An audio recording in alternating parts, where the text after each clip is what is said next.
Shane Hahm joins us now live from Seoul with more. Hi, Shane.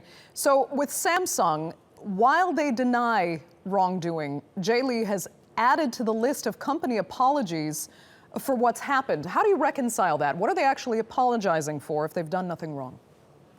Well, apologies, if you translate in the Korean into verbatim into English, do not translate directly. These are more statements and comments of regret. But what prosecutors are really focusing on is whether these allegations of this money changing hands into these foundations controlled by the president's confidant was for any consideration. You mentioned that merger deal that happened in 2015. And if the special prosecutor can really solidify that bribery charge, and that would affect the impeachment hearings that are ongoing that have to do with President Park over at the Constitutional Court. And the reason Samsung is at the center of this is not only the money changed hands. They were not the only corporation to submit to these foundations. Other corporations did as well, but the amount, but also there's a connection with the confidant's daughter, who is an illustrious equestrian athlete here, and Samsung is thought to have, or known to have,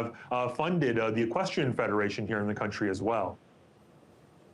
And Shane, I have to say it really is remarkable to see two of the country's most internationally recognized names, I'm talking about Ban Ki-moon obviously as well, both embroiled now in unrelated corruption scandals.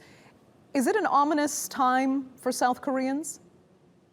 Well, there's a lot happening in the country, to say the least, of course, with the political scandal going on. You mentioned the former UN Secretary General Ban Ki-moon. In fact, he just arrived at Seoul's main airport here less than an hour ago to what looked like a hero's welcome. But the celebrations and the ceremonies will be short-lived because many eyes are now on what the former Secretary General's future steps will be. And many pundits here believe that he will throw his hat into the race for a possible presidency or a run for the presidency here in South Korea. Of course, the presidential run would not probably come as early as expected. If you think back just to last October, he may have thought that he would have at least a year's time. But of course, with the ongoing impeachment proceedings involving President Park, that may have to be sped up. But today at the airport, when he arrived, Mr. Bond did not give any indication whether he's going to run, but he did mention and touch on his 10 years of experience at the United Nations and possibly how he can do that or use that experience